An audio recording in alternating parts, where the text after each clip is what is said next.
Hello, welcome to Casey's Ice Cream Parlor, the podcast where we recap every single Sweet Valley Twins book in the series. I'm Paula and I'm here with Rich. Hello. This fortnight we are recapping book number 4, Choosing Sides. Yes. Feels like we've done loads of episodes. We're only on number 4. I think it's because we're weekly, so it feels like we've done... Yeah, it feels like we've done way more than 4, but no, it's only our 4th one. Yeah, for anyone that doesn't listen to us regularly, we do... Alternate weeks, so we do Sweet Valley High and then Sweet Valley Twins. Yeah, so we're on book... I think we're about to start book 15 of Sweet Valley High, and this is book 4 of Twins. Yeah, we usually describe the cover. Yes. But we've only got the crap UK cover here, which is like a banner saying Sweet Valley Twins and their faces, and then it's got like random shit on it. It's got yeah, like, it's I don't even know what that is. A trophy, a bow, and a baton. Yeah, and some daisies. Maybe some daisies. It's not great, but we have the original cover over there. Yeah, we've got a picture of the cover, which is much nicer. Yeah, so we get a picture of Amy on the cover, holding a baton, and Liz standing behind her. Again, somebody standing behind somebody else. Looking confused or angry looking or like upset. Concerned. Yeah. And it says, is Elizabeth's best friend more important than her own twin sister? Well, I mean, well, we'll get into it when we get into the book, but really it's not like she has to, she just wants to be on the cheerleading squad. She's not losing her best friend. Yeah. And on the back it says, friends and foes. No matter what Elizabeth does, she can't stop her best friend Amy from trying out for the Unicorn Club's cheering squad. No. Elizabeth is sure that the unicorns are going to steal Amy away from her. Then Elizabeth learns that Jessica and the other unicorns don't even want Amy. In fact, they'll do anything to keep her off the squad. What should Elizabeth do? Keep your nose out. That's what she should do. Just don't get involved, Liz. Can she stand by and watch Amy get hurt? But if she fights at Amy's side against the unicorns, she'll be taking a stand against her own twin sister. Yeah. I mean, I guess in Twins, it's a relatively new thing. In Sweet Valley High, it would be like, you always go against your sister. Like, what are you talking about? Yeah. But I guess in Twins, she hasn't really yet.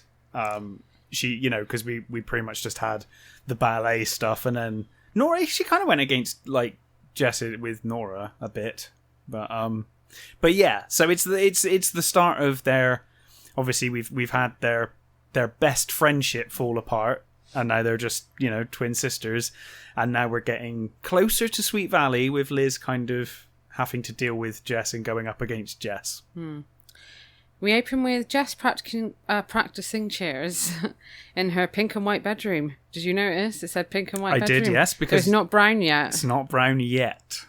Because we were wondering when it gets painted brown. I'm hoping it happens in a Twins book. It must do. I'll be upset if it doesn't. Because I need to know how. Liz goes up to fetch her for dinner, and it says, despite Jessica being in a leotard and Liz being in school clothes, Elizabeth could have been looking in a mirror. It's like, well, not really, because you're literally in different clothes. They had the same vivid blue-green eyes, long blonde hair, pretty tanned faces, and graceful bodies. We're also reminded of the dimples in their left cheeks and of Elizabeth being 4 minutes older. Yeah. As usual. Of course. It's the standard description. Always has to happen. Jessica's posing and she's asking Liz if she looks like a cheerleader. And Liz says no to wind her up. It's like the funniest thing ever, though. Because she says no. Or she's like, there's something's not quite right. I can't quite put my finger on it. And then, she holds it for ages and then starts giggling and laughing. And Jess is like, I will have my revenge on you for that. Yeah. Jessica hits her with a stuffed animal and then they tickle each other to exhaustion. That's a lot of tickling. And then they go down to dinner, and we both noticed this bit. Stephen Wolf whistles and says, "Who's the babe in the leotard?" That, Stephen, is your younger sister. Yeah, that's a bit of a weird joke. I thought it was really weird. And the thing is I guess it's meant to be sarcastic. I bloody hope so. But when you read it, it doesn't come across that way, does it? It just comes across really awkward and weird. And it was like, this is just not appropriate, Stephen. What are you doing? She tells them all about the boosters and that they have to hold open auditions, and she doesn't think that's fair. Yes, yeah. I mean, she says that it's unfair that the teacher's forcing them to have to be fair. Yeah, she says they already have the most popular girls at school in the boosters. Yeah, I love that Alice says, in your opinion, and Jess is like, in everyone's opinion. Jessica says everyone wants to be like the unicorns because they're beautiful and special. And so far, all of the boosters are unicorns. Yeah. And Steve says the squad will be a big joke, and the sight of the dinky girls jumping around will be the riot of the century. So Jess tells everyone the first round of auditions are tomorrow, and it's pathetic how many gross girls have signed up. She doesn't know how she'll survive watching them try and do cheers. Yeah, girls like Lois Waller, who are so fat, she's practically two people. Yeah, and Leslie Forsyth, who's scrawny and always has a runny nose. So I liked that as soon as Jess says, girls like Lois Waller, who's so fat, she's practically two people, Alice has a go at her about that. But she completely let it go when Jess was saying that all the girls are gross that are joining the team. She's like, she's fine with that, but as soon as she mentions like Lois, she's like, oh, how dare you? And she also says that icky tomboy Amy Sutton. Oh no. Does she think that she can get into the unicorns by trying out for the boosters? If she does, she's crazy. Yeah, Liz of course says that not everyone wants to be a unicorn, and says that she probably just wants to be a cheerleader. Yeah. And Jessica says that's a joke because they'll never let a tomboy into the boosters. Cheerleaders are supposed to be beautiful and graceful. And then she reminds Liz that Amy was the biggest klutz in their ballet class, which, to be fair, was true. It was true. She was such a klutz that she tried to just play a doll, literally sitting still on a chair. Yeah. So. I mean, the thing is, though, that she's right about that. But then Liz says that, Amy improved and she did make the recital in the end. To which Jess says, oh, Madame Andre probably just pitied her. It's like, Madame Andre, Jess. Do you really think she pities anyone? Yeah. Like, the way she treated you and everyone else, I don't think pity was part of her deal. And Liz wishes she could shut Jess up by telling her how much Amy had been practicing baton twirling and how good she was. Yeah. But she promised Amy that she's going to keep it a secret so that Amy can do a big surprise. Yes, now remember this, because as things go on, this gets more and more ridiculous. Liz's secret keeping during this book. Yeah. And the extremes it seems to go to. And Jess thinks she can't understand why Liz didn't realise how important it was for the boosters to have a good image. Amy's plain face and stringy hair were all wrong for a cheerleader. Yeah. Again, Jess is very concerned about her family's image and her friend's image and, obviously the unicorn's image. And because I guess because the boosters are basically the unicorns, it's one's going to be detrimental to the other. And Jessica wants to soften Liz's mood because Liz is really pissed off. You can tell she's really angry, yeah. So she actually offers to do the dishes. Yes. But it's her bloody turn anyway. Yeah, it was established before. It was already her turn because Liz was downstairs and Alice at the start of the book was like, where is Jess? She needs to be doing the dishes and all of that stuff because it's her day to do chores. But did you get what happens next? Because Jess offers to do the dishes that she was meant to be doing anyway. And this somehow convinces Liz that she's completely wrong about Jess. Yeah. And that Jess is actually a wonderful person. And she feels guilty for even thinking that Jess might be unfair to people trying to join the boosters. Yeah, she wonders how she could have thought that Jess was anything but sweet and lovable. Even though she literally practically just said, fuck Amy. And wonders how she could have thought that Jessica would be mean to any friend of hers. She's like, well, she literally just said she was going to, and she literally just was. Yeah. She called her a tomboy, and an icky tomboy. Icky tomboy. Then Liz answers the phone, and Lila thinks she's Jessica, and just launches off into this tirade. Yeah. I mean, Liz. It does say that Liz tries to say who it is, but Lila's obviously just completely on one. So she says, "Jess, it's me. I'm excited about tomorrow, but I can't believe how many gross girls have signed up. The nerve, as if we'd let them in. The boosters are strictly for unicorns." And at that point, Liz tries to cut her off and say, it's me, Liz. But Lila just carries on. She just keeps going. And she says, I know. Mrs. Langberg said we have to have open auditions. We've got to think of a way to get rid of those girls. And then Liz finally gets a chance to say it's her and that she'll go and get Jessica. Yeah. Lost in thought, she heads to her thinking spot. The thinking tree. Pine tree, it's back. Yeah. Why isn't this tree mentioned in Sleep Valley High as well? I don't know. Or maybe something happens. Maybe it gets cut down. Yeah, struck by lightning, or something could happen. There's all these things that are gonna it's gonna be interesting to see if they're still around. They ever mention a pine tree in their garden? No, I guess like the pine tree is in Twins is basically the Oracle office in Sweet Valley High. Yeah, is where she goes to think and get things straight.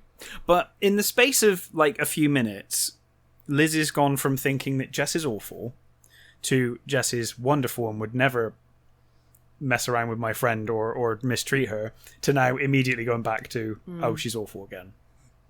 And she thinks to herself that she has to stop Amy auditioning. Yeah. So the next day, the twins walk to school with Nora McCandy. I know. She's like their best friend now. I guess it's fine. Yeah. Now that they know that she's the daughter of a famous magician, suddenly. And Jessica races ahead. Granddaughter. Sorry, what? Sorry, granddaughter, I should say. Yeah. Jessica races ahead because she's keen to get to school. She doesn't want to be late because it's the day of the tryouts. Which obviously shows how much she cares about the unicorns and the boosters, because she's never rushing to school. Yeah. Nora tells Liz that school will be crazy today because it's also the boys' basketball tryouts. I can't... This makes for a lovely ending, but I cannot understand logistically why you'd have these auditions happening at the same time. It's like, this is like a nightmare. This down as well. Like... They even share the gym for them. I know, it's later, like they're doing it at the same time. It's the worst idea ever. But anyway... So as soon as they get to school, Jessica is swamped by wannabe boosters asking questions about the tryouts, the practices, and the uniforms. Yeah. And she, loves the attention. Of course. But she sees the unicorns. She sees the unicorns standing off to one side, so she just wishes them good luck and buggers off to join them. Yeah. And then Liz says to Nora, it's pathetic how all of these girls think they've got a chance when the unicorns are only going to pick their friends. Yeah.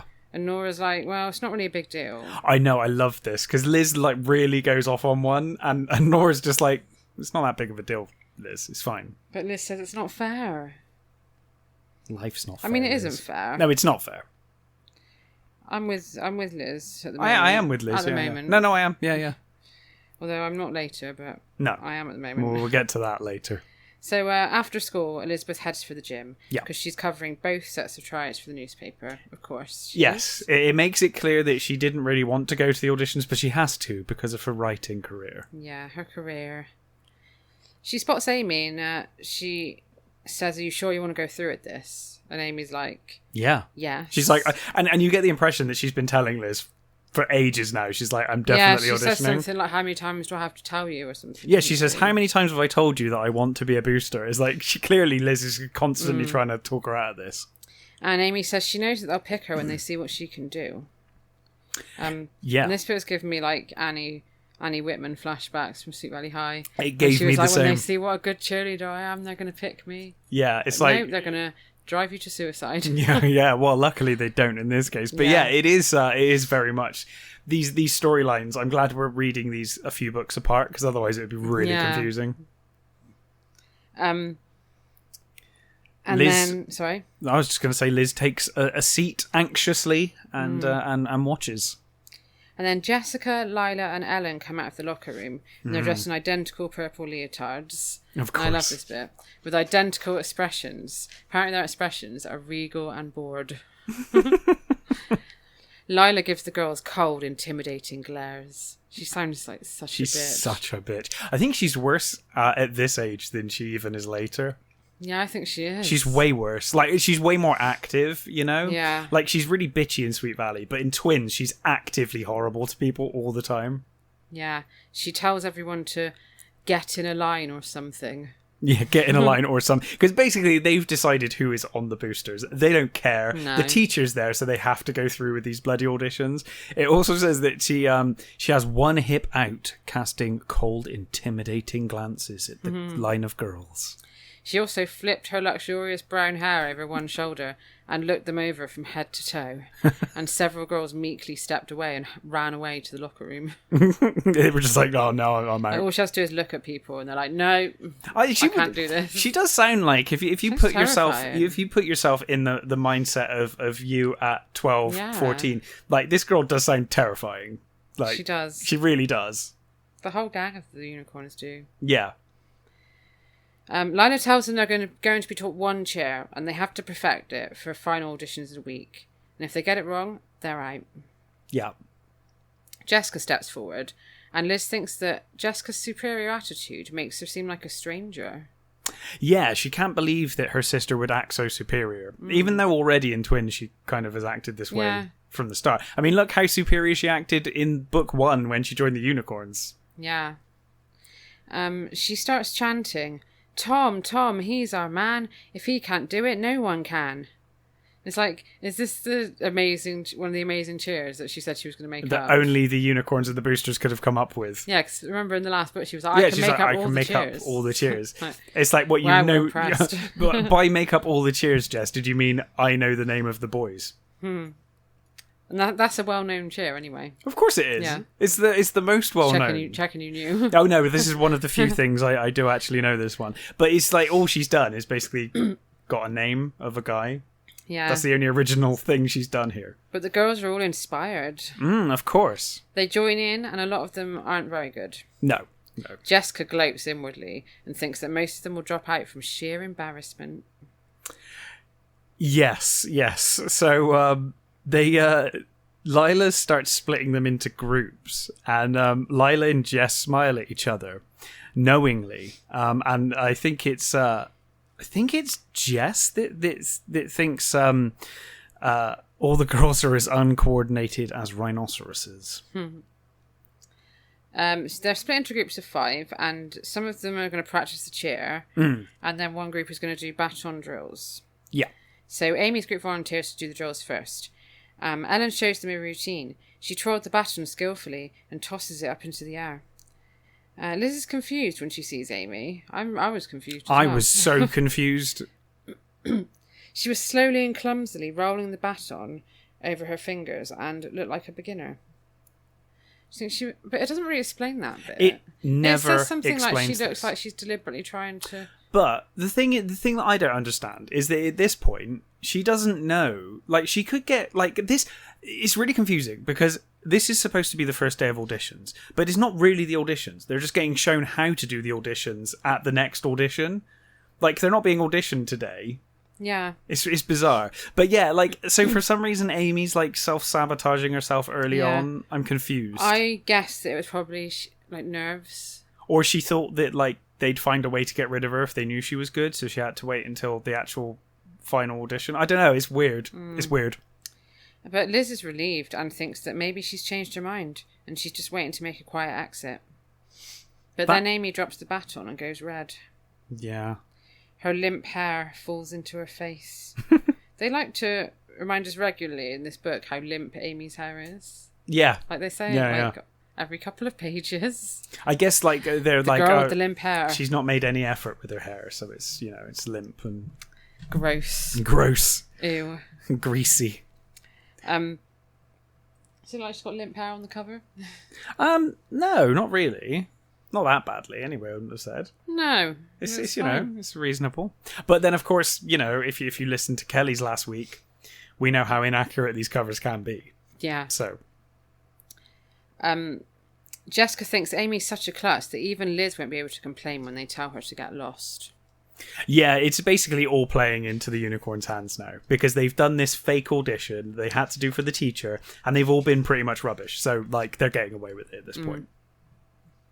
And then on the other side of the gym, for some fucking reason, on the same day at the same time, are going on as well. Like, can they not do it on separate days? I would. Or even like, you know, one thing happens and they clear out the gym, another thing happens. Yeah, no, it's Why at have the same exact half? time. But so they're going on. Liz looks over and she sees Ken Matthews stepping out of the locker room, looking uncertain. And then Bruce appears and calls out, "Hey, midget!" A chorus of other boys join in, and Ken turns to leave. Yeah. I love Ken. He blushes and he goes to leave embarrassed. Yeah. So I have in my mind that Ken basically looks like the Milky Bar Kid. That's how I see him in my mind. I kind of think of him maybe as like Macaulay Culkin in Uncle Buck. Yeah, that works. In My Girl. Oh, My Girl. Macaulay Culkin in My Girl. Oh. When he's got like the glasses. Yeah. And, like, he's a bit, The asthma. Yeah. Although Ken obviously doesn't have asthma. But yeah. I love My Girl. Such a good film. So Ken goes to leave, but he trips over Liz's book bag as he passes her. Then he bangs his shin on the bleachers. It's just like, he's just a klutz. Liz asks where he's going, and he tells her he's all done. Yeah. All the other guys are so much taller than him. Oh. And she says, you don't have to be a giant to be a good basketball player. He speaks really weird in this bit as well. He says, look at them. They're so much taller than I. They're so much taller than I. I was like, am I reading War of the Worlds? What is this? Like that. Is this H.G. Wells? Yeah. I don't know. Do American kids speak? I don't think they do. I don't think they do. I think it's just Ken. Ken's personality in this book, and we'll get to it later. I love him so much in this book. He's so different than in Sweet Valley High. Oh, he's the sweetest kid. I love when he goes on his girl rant later on. Oh, it's so God. Cute. It's amazing. Anyway, so Liz bitch is struggling not to like basically laugh at his face. Yeah. It says she's really struggling not to smile. And it's like, he's just like pouring his heart out at you. He's really upset. And he's saying like, everyone's taller than him and he doesn't think he can do it. And she wants to laugh. And she encourages him to try. But it's like, why can't you be like this with Amy?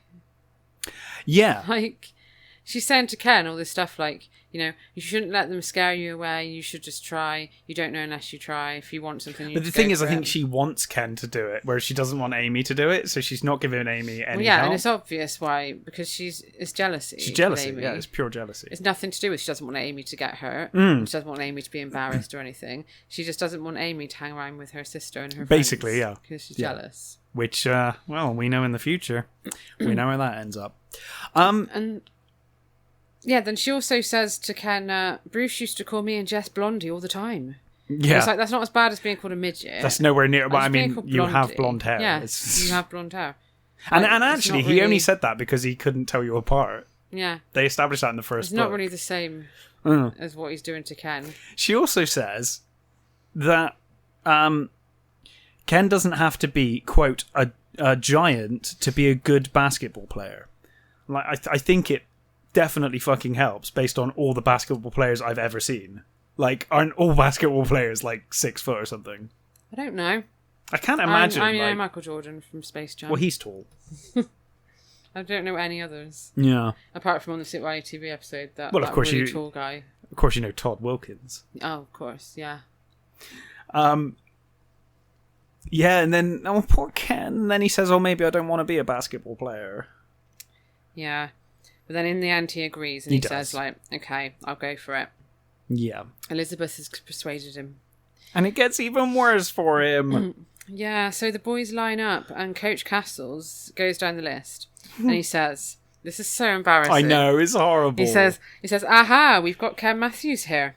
And he says, do you realise Ken's father, Scott, was one of his all-time great players? He took them to the championships. Yeah. And then he walks over to Tim Davis, the tallest kid in the line. Puts his hand on Tim Davis. It's like pats him on the shoulder. And he's like, as long as we've got Ken here, it'll be smooth sailing to the championships. It's, to be honest, a hell of a gamble for that coach to take. Just assuming that that's really the person. It's like, that, really. mate, you were like how many boys are trying out? And you presumably know who Bruce Patman is. Other than that, you've got like a 1 in like maybe 10 chance of getting the right person here. Like, this is a really stupid thing to do. I know. Does he not teach them PE anyway? Yeah, I know who they are. Actually, that's true. Maybe he's like new or something. Doesn't sound. Well, he's not new because he used to teach Scott Matthews. Like, he should know who everyone is. That's really weird, actually. I hadn't thought about that. That doesn't make any sense. But yeah, he just assumes that Tim Davis is Ken, and then Bruce guffaws and says, Matthews is the midget at the end of the line. And then it says that the coach looks shocked and confused. Yeah, he says, I didn't know you'd be so well. And then starts talking about how he hopes that he's got his father's throwing arm. Yeah. Yeah, this bit is...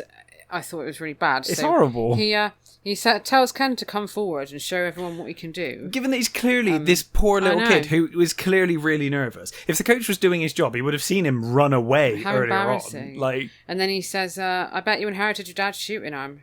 It's like, no pressure. Yeah. He asked Ken to take a couple of shots in front of everybody. Yeah. And we don't really know how many kids are auditioning here. I'm guessing it's probably like 10 or more. Yeah. Like, quite a few. And he's just this poor little kid who's really nervous. He's got to take shots in front of everybody. He misses them all. Yeah. And then rather than just leaving it there, the coach is like, no problem, I bet you're a great ball handler. I know. Let's see you steal the ball away from me. Yeah. So you're trying to get this tiny kid to steal the ball away from you. Like, just stop it. Just leave him alone. Yeah, and by the way, this shootout only stops when Ken says, maybe you should let someone else shoot. I'm not very good at this. Yeah. He's I feel like the coach would have just left him there all day taking shots in front of everyone while people laugh at him. It's horrible. So then he tries to steal the ball from the coach and he's obviously. he's shit again. Yeah. And the coach finally gives up and tells everyone to grab a ball. Yeah, and he says basically he's like, oh, here's what I'm going to do. And of course at that moment Liz looks over and is like, oh, it's gone so well because the coach is talking to Ken and it's all great. He pulls Ken aside and he says he understands he might have been nervous because he put him on the spot a little bit. It's like a little on bit. The spot a little bit. Yeah, I've literally underlined a little bit like 3 times. And he says, I'll give you a chance for your dad's sake, but if you don't improve by next week, like, we can't have you on the team. And then he ruffles Ken's hair. Yeah, just how patronising. Extra patronising. He wouldn't ruffle Tim Davis's hair, would he? No, or Bruce Patman's hair. Yeah. So Liz heads over to Amy and asks her to walk home with her, but Amy wants to stay behind and practice the cheer.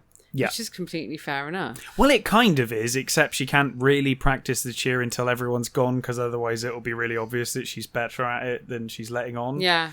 It's like really weird. But yeah, Jessica says she's going to the Dairy Burger, and then Liz feels sorry for herself. Yeah. And she thinks... completely alone. She thinks, Amy and Jess care more about the boosters than me. It's well... like, boo-hoo. I mean, your plans... Understandably, Jess wants to go to Dairy Burger with her friends, and understandably, Amy's already in the gym in gym clothes, and she's just going to stay behind and practice an important thing. And also, your grand plan for the rest of the day is walk home. Yeah. Like, maybe if you were like, hey, do you guys want to come to Guido's with me? They might be more like, oh, cool, actually, yeah. Casey's. Yeah. Would you like to walk... They don't go to Casey's enough in this book. Not yet. I'm hoping that comes up more. Yeah, it's like maybe you should come up with an actual plan of something to do, Liz. But yeah, it's not unreasonable that people have other plans. Yeah. Liz comes across really selfish. Yeah, she in this feels book. really sorry for herself. Makes it all about her. Yep. And then she spots Ken in the hallway, and she realises he's been crying. Oh. Bruce appears and shouts, "Hey midget, maybe you should be trying out to be the basketball." Apparently this is hilarious because all the other boys laugh and everyone finds this amazing. They walk off hooting with laughter. Yeah. Ken tells Liz that he's a joke, and she says Stephen is on the team at Sweet Valley High, so maybe he could give Ken some pointers, and she invites him to come home with her. Like, she's just getting desperate for someone to walk home with her. I know, yeah, I will literally walk home with anyone at this point. Anybody. Just like, can you just walk home with me? So I was like, now I know we established later, because we don't establish at this point, we establish later, right at the end of the book, that Ken didn't tell his father. It was a secret to surprise his father if he got in. Liz doesn't know this at this point, but instead of suggesting that Ken goes home and gets shown by his dad, who is a star basketball player, he's like, why don't you come to my... You're right, it's just out of desperation because Liz wants someone to walk home with her. That's all it is. Like, she's like, oh, please walk home with me and come and see my brother, who's a lesser player than your father was, but he'll show you some pointers. Like, I would have been like, immediately, I would have been like, why don't you speak to your dad? He's like, star basketball player. Yeah. They go to the Wakefields and they wait for Stephen to come home. And then when he comes in, he goes straight to the fridge and he piles ham, lettuce, milk, cheese, and mayo into his arms. This is what the hell? He's quote, he's making one of his, quote, tremendous after-school sandwiches. Is he going to put milk in it? I don't know. I think he's going to put everything in it. I guess that's to drink on the side. Ham, lettuce, cheese and mayo, I guess, is like understandable for a sandwich. It's reasonable. It's just the way it's described. It's like he piled it into his arms. It's like, Liz introduces Ken to him, and he just grunts at Ken. I know. I love Stephen. Typical teen. Stephen in Twins is my favourite character because he's just such a teenager. It's amazing. Yeah. Ken feels awkward. Yeah. But Liz explains the situation to Stephen, and he reluctantly agrees to help. I was surprised he agreed. I thought he was going to be like, no. Yeah. And he actually spends a bit of time with him now. Well, I was really surprised, because Stephen, so far in all of these books, in Twins, he's been the most unhelpful, rude, nasty kid. And now he's actually he's like, okay. So they go out to the driveway, and Stephen asks Ken to shoot. Ken squeezes his eyes shut and hurls the ball towards the basket. And unsurprisingly, he misses. Probably because he's got his eyes closed. Yeah, well, Stephen does actually point this out. He's like, I think I can see your problem. You keep closing your eyes when you take the ball. And he tells him to keep his eye on the ball and try again. And I think they try for 15 minutes, and then Stephen's like, this is hopeless. Yeah, so he takes a few more shots and fails them all, and then Stephen suggests they work on passes. It's like, I thought you were supposed to give him pointers, not watch him fail. This is what the coach was doing in school. This is the same as what the coach was doing. They spend 15 minutes with him, and then Stephen just basically gives up. Yeah. It's like, he's like, well, I'm going inside to catch you later. But Liz tells Ken she's got a great idea. Yeah, she does. She suggests that he practices with a tennis ball because it's so small that it will force him to concentrate. I also assumed it was because, he's so small. The tennis ball's, the right size for him. Yeah, it's to scale with his little hands. He has a go. She goes and gets a tennis ball, and he has a go, and he gets it straight into the net. Yeah, it sails straight in. Sure. But suddenly Bruce rides past, and it's like, is Bruce stalking Ken? Every time... Or is it Liz?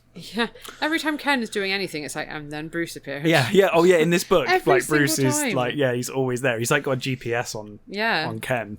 So he rides past and he sneers, if it isn't the girls' junior league basketball practice. Hey, Pee-wee, I guess you've met your match. Yes, he calls Ken Pee-wee and laughs at him. And Ken runs away. Right into Jess.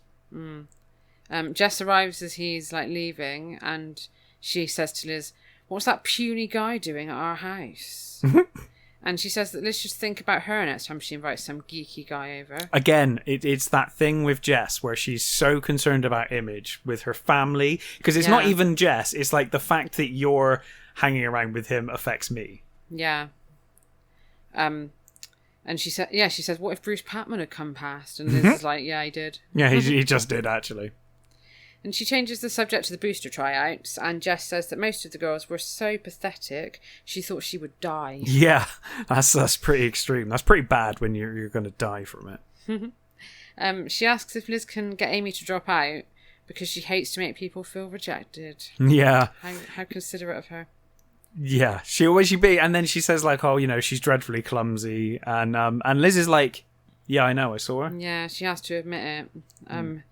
So later on the phone, Amy tells Liz that she wants to be a booster more than ever. Yeah. She does also apologise for being a jerk earlier at the tryouts, and being a jerk was basically not walking home with her because she wanted to practice. Yeah, she wasn't a jerk. Well, she wasn't a jerk. It was just Liz, she was nervous before the tryouts, and then she didn't want to walk home with you. That's not, Yeah. And then the next day at school, Ken excitedly tells Liz that the tennis ball trick is working. Yeah. And then, dun dun dun, Bruce appears. Surprise. Well, if it isn't the two midget basketball players. Yeah. He calls them lovebirds. Yeah. And says they make a lovely couple.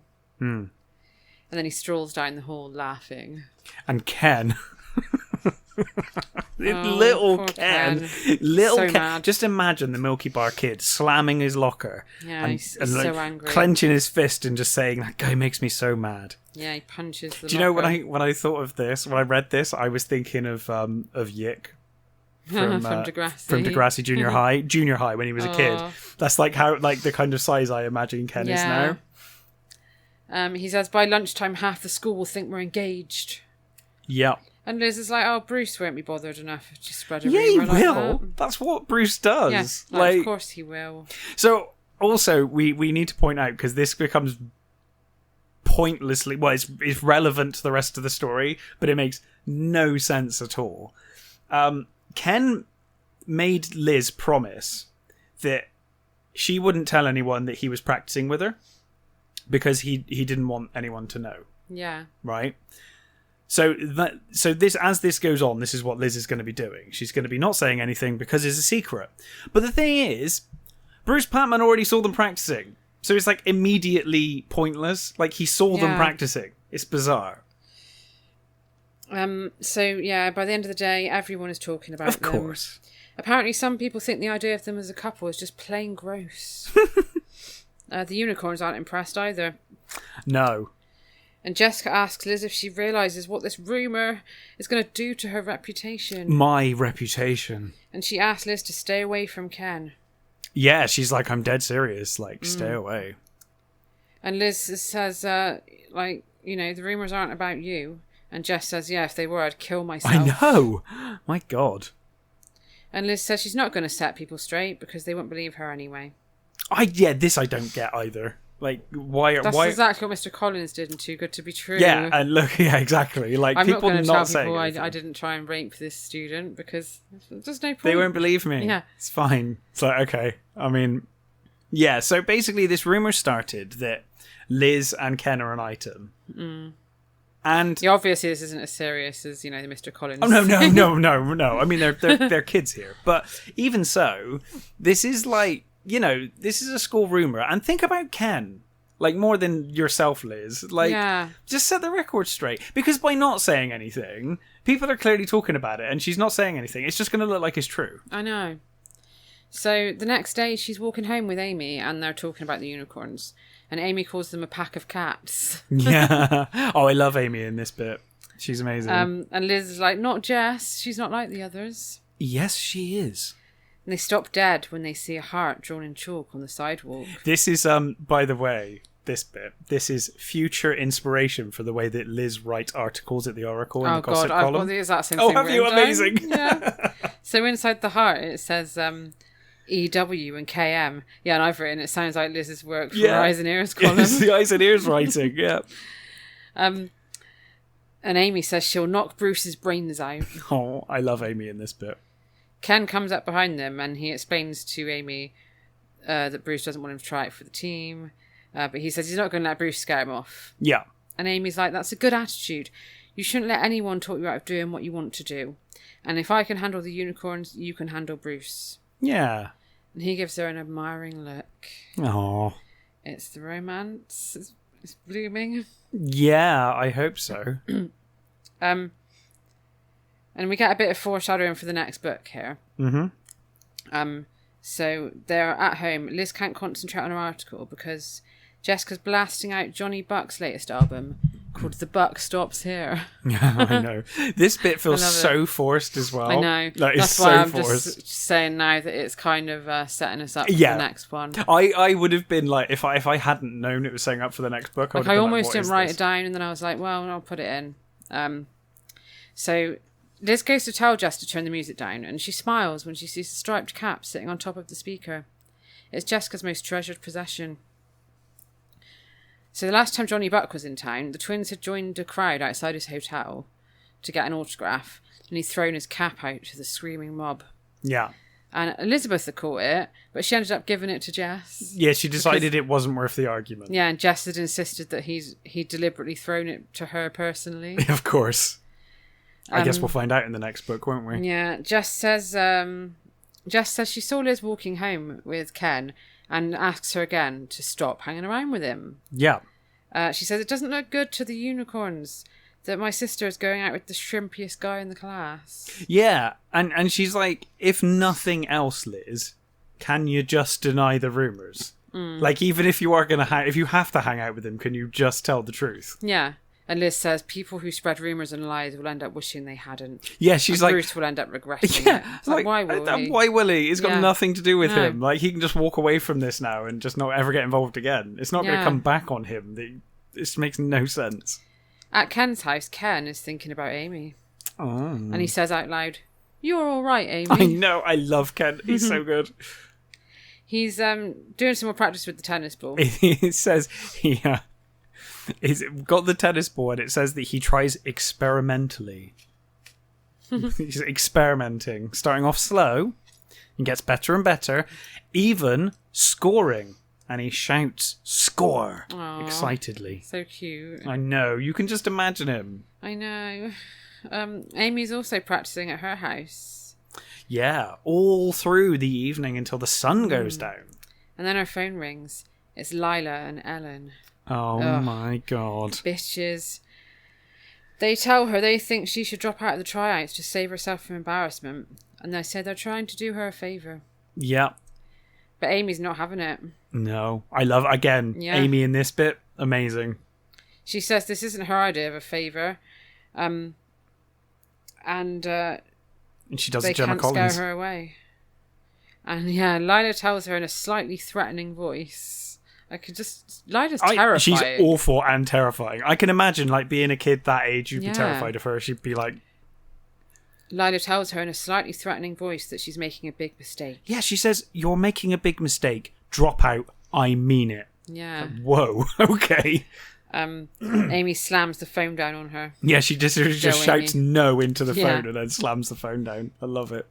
The next day in the cafeteria, Jess is eating pizza burgers. What the fuck is a pizza burger? I made and where the can I get same one? note. I don't know what a pizza burger pizza is, burger. but I want one. American listeners, is a pizza burger a thing, or is this just in this book? Because I've never heard and of this if before. so, what are they?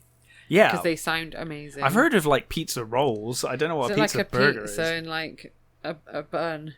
Yeah, I don't know. Pizza sandwich. Is it like a calzone? Is that what they've... I don't know. I don't know.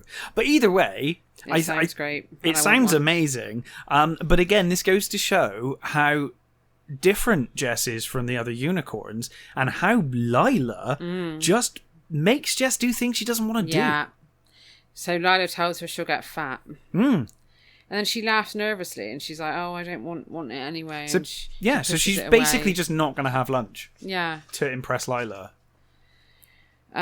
Lila tells her about the phone call to Amy and says that they'll decide what to do about her later. I know, they all cannot believe that Amy had the audacity to hang up on her. I can't believe it, to be honest. No, I'm really impressed. Yeah, I'm impressed. And then Janet arrives at the table. Queen Janet. She says something has to be done.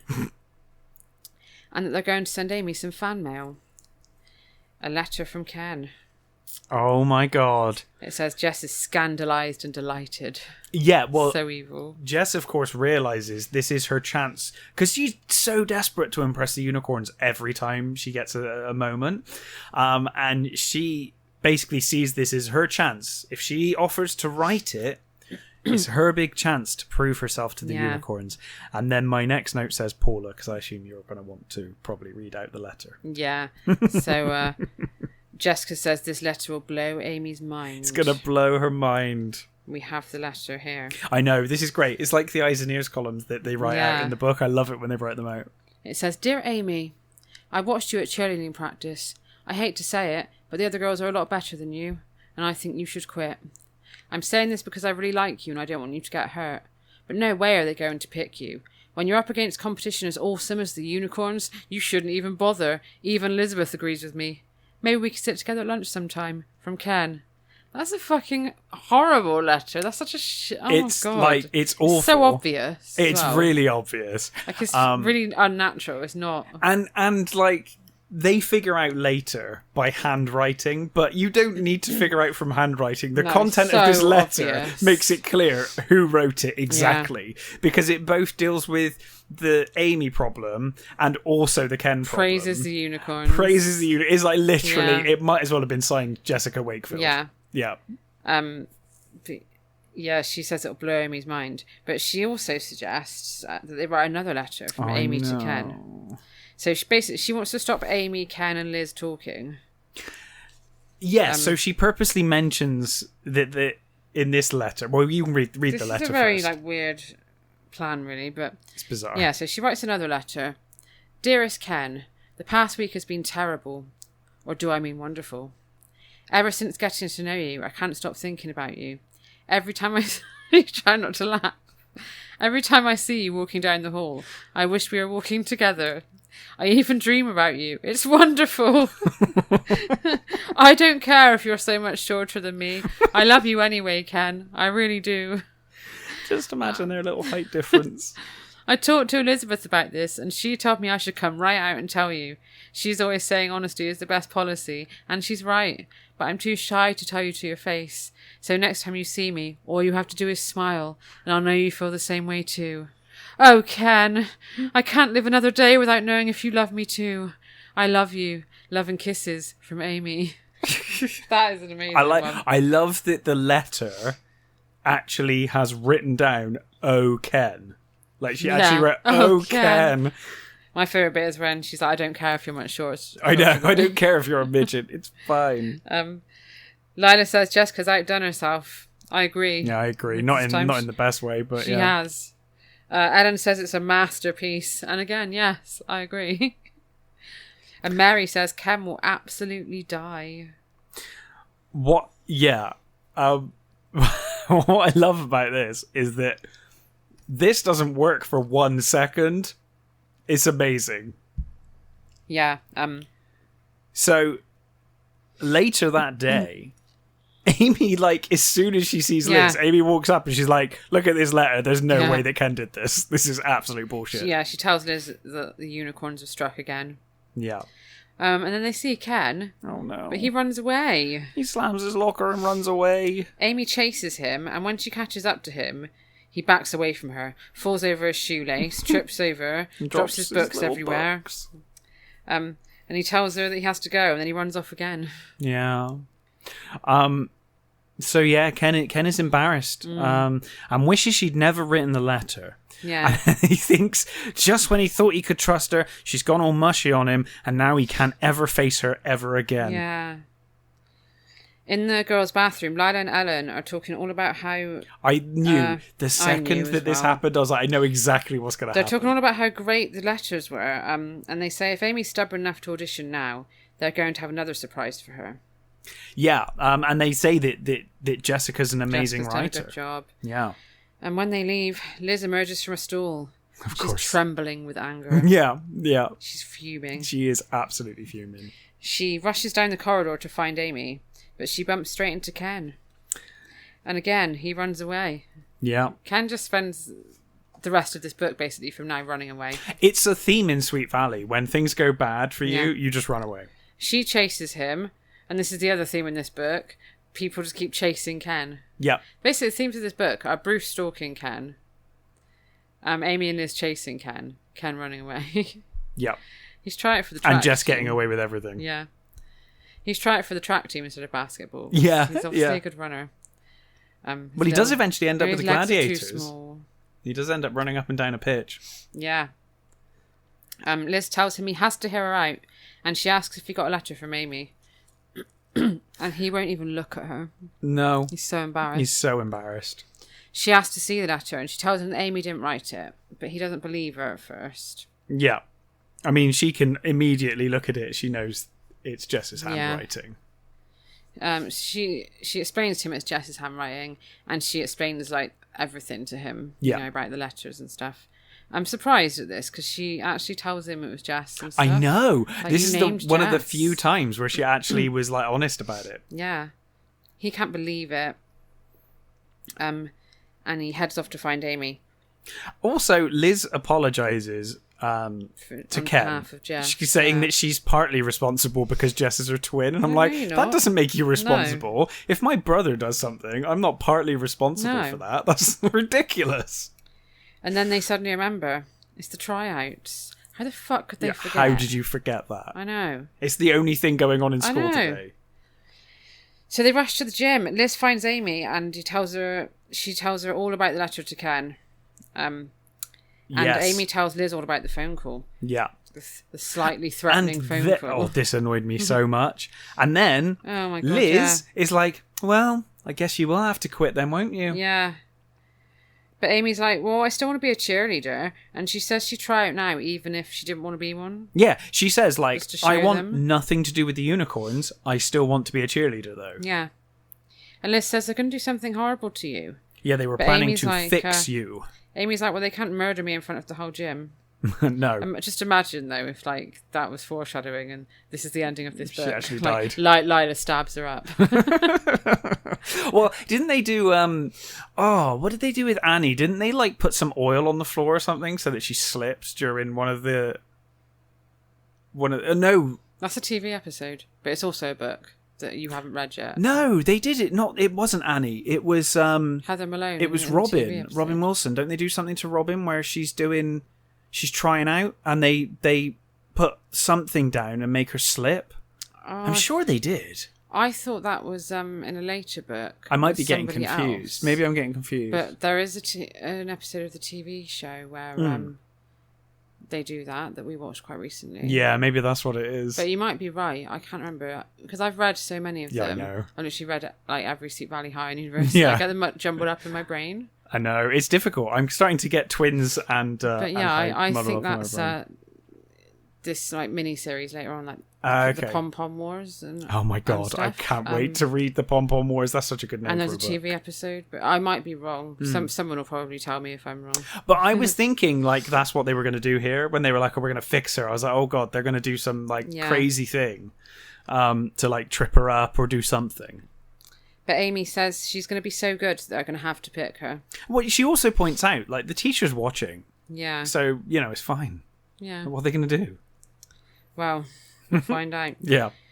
Meanwhile, Ken is in the locker room and he's thinking about how tall all the other guys are. Oh. And then, guess what he does? Runs away. He runs away. Again. He bumps into Liz again. Yeah, Liz into is each weird other, because don't they? Liz goes to auditions and then, like, walks out of auditions. Yeah. Or maybe he runs through the stands. I don't know. It's God weird. knows. And he tells her he just can't do it. Yeah. And she tells him what Amy said about being more determined than ever to try out now. Yeah. And he's filled with admiration for her. Aww. And he says, I'll do it for Amy. Now, as a Sweet Valley High reader, like, I never thought I'd be, like, rooting for Ken and Amy as a couple. In this book, I really am. Yeah, they're really cute at this age. But, like, when I mean, they're Ken, I older- always root for Ken because Ken is one of I the love only Ken. good guys in Sweet Valley. Yeah, when they're older, I'm like, stay away from Ken, you Yeah. bitch. So, at the booster tryouts, Liz is watching and she sees many girls are already Rubbish. turning in their batons. Yeah. She thinks baton twirling must be harder than it looks. Yeah, it is. Well, I'd imagine it is quite Like, hard, yeah. What did she think there was no skill involved? We're well aware that Elizabeth thinks that cheerleading is like silly It's below and her. talentless and below her. Yeah. But it's actually really fucking hard. Of course it is. It's really athletic and I used takes to a be lot a of skill. baton twirler, and I'm very insulted if people say it's not hard because it was. Yeah, I'm sure it was. But yeah, Liz is like, oh, maybe baton twirling does require some skill. Yeah, maybe there's yeah. a reason why Amy's been practicing for weeks. And soon there are only unicorns and friends of the unicorns, and Amy left. Yeah, I love that at one point Ellen turns to Jess and she's just like, what are we going to do if she's good? Yeah. Like, oh no. Lila tells them to follow Ellen. She's going to do some basic twirls. And if they mess up once, then that's it, they're out. Yeah. And then even Miss Langberg looks surprised at how harsh they are. Mm-hmm. The routine gets more and more complicated and batons start dropping. Amy's still in, though. Yeah. She's still in, but Liz thinks she doesn't stand a chance. Poor Amy. It's like, she's doing really well. Yeah, she's doing... Like, thanks for your faith and your She's support doing and your amazingly friend. well. Yeah. She's got like no faith in Amy at all. No. She's the most unsupportive friend I ever. think it's less that she's got no faith in her and more that she's hoping. I know. I think she's such a hoping bad that she friend in fails. this Yeah, book. she's a really bad friend in this book. Lina says that next they have to do a cheer followed by another baton routine. Yeah. A girl called Penny goes first, and they have to do the "He's Our Man" cheer again. Of course. The I only wonder one. what they're gonna do when it comes to Amy. Yeah, so Jess tells Penny that she has to use the name Tom, and Penny giggles because it's the name of a guy she fancies. I mean, it's just a random name, though. I mean, it could be like lots of Toms. Yeah, but I think it says Jess gives her a knowing look. Like Yeah, she knows exactly what she's doing. Yeah. Penny ends up dropping the baton. She runs off sobbing. Oh, I know. So harsh. And then when we get to Amy's turn, they give her the name Ken to use. Oh my god. But fair play, she's embarrassed, but she thinks, well, I won't be cheering alone. Yeah. And I'll just do it. Just do it. Yeah. Meanwhile, across the gym, it's Ken's turn. Yeah. Ken is he's trying his best. And he puts the ball cleanly into the basket. He does. Lucky break midget, jeers Bruce. Oh. And then the coach divides them into two teams. Yeah. And Bruce and Ken are on opposite sides. Of course. And Ken thinks, I'll get you, Bruce. I know. I like to think that he says it. Like, I'll get you, Bruce. He glances across and he sees Amy standing between Ellen and Jessica. Mm-hmm. Ellen and Jessica count Amy down to start cheering, but then as soon as she starts cheering, everybody just steps back and just leaves her on her own, yeah. like screaming Ken's name. She's embarrassed, but still, she carries on. Like, well done. Yeah. And now we realise the entire convoluted reason that these things were happening at the same time. Bruce sees Amy, and he can't resist stopping mid-dribble to laugh and point at her. Yeah. And then Ken takes the opportunity and steals the ball off him. And he also hears the cheer for his name. Amy carries on cheering as he runs with the ball, ducking and slipping around the other players. And then he shoots, he scores. Oh my god. Coach Castles is stood there open-mouthed. Yeah. And then meanwhile, Amy had finished the boosters' baton routine and she's just launched off into her own. That's better than theirs. Yeah, she's just lost control now. Yeah, she's incredible. And then seeing this had a knock-on effect and made Ken more confident. Yeah. This is the only reason why this book insisted on them having the tryouts at the same time. And he scores again. Yeah. So afterwards, they're both surrounded by boys and girls congratulating them. Yeah. And Ken shouts to Amy through the crowd, "We sure showed them." Imagine his little voice. Know. Then the unicorns tell Amy she was outrageous and they want her on the team. If she wants to be. Yeah. They still give her that out. They're like, if you don't want to, it's up to you. Yeah. And of course she does. Yeah. And Elizabeth apologises to her for not believing in her. Good. Yeah. And then Ken also makes the team, obviously. Of course. Although I don't think that he gets like any apology from Bruce or any Oh, congratulations. no, Bruce is or never anything. going to apologise. I mean, Doesn't that's like, mention and then Liz invites them both back to her house for milkshakes. Going to be bloody awkward when Jess walks in, isn't it? Yeah. So on the way back, Amy tells Liz that Johnny Buck's coming to town. Oh my god. Liz thinks of Jess and she says Jess will do anything to go to that concert. Yes, but the tickets are $25 each. Will Jessica find a way to attend Johnny Buck's concert? Find out in Sweet Roy Twins number 5, Sneaking Out. Which we won't be doing next time. No, we won't. Next time, we're having a break from the main series. For once, just a one-off. As it's the Tokyo Olympics, and I recently got a book from Etsy from the miniseries Team Sweet Valley, which is only 2 books, called Jessica Goes for Gold. Yes, so it is technically a decided, twins book. They're twins. Yeah, each, it's a twins book. Yeah. So we've decided to do like an Olympic special episode, and we're gonna recap Jessica Goes for Gold. Yeah, and then of course after that we'll go straight back to. Yeah. So the blurb says, for Jessica Wakefield, the upcoming California Games are the chance of a lifetime. As a member of the Sweet Valley Middle School cheerleading squad, Jessica's always known she's a super athlete. And now that she's earned a place on the school's gymnastics team, she's ready to prove her acrobatic skills to the whole state. Jessica wanted a fair competition, Will she have to play by Dawn's dirty rules to win? Oh my goodness. So this sounds scandalous. It does.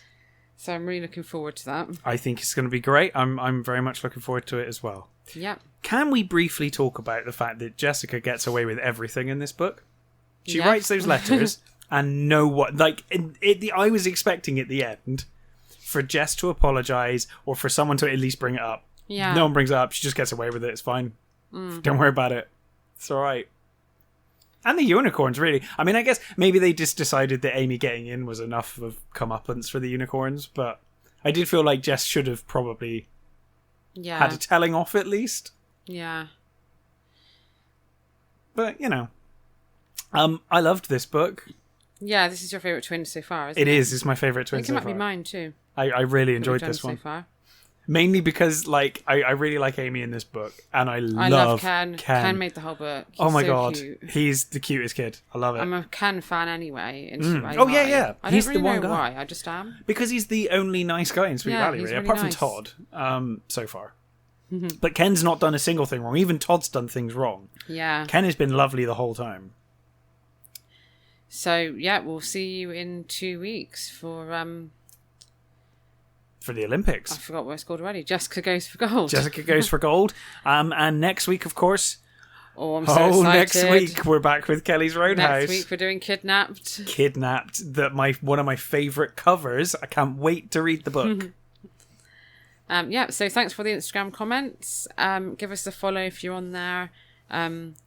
Kelly's Roadhouse, and also our new Facebook page. Yes. Which we've only got about 25 likes so far, but we did only just make it. So, yeah, it's a new page, but come and join us on Facebook.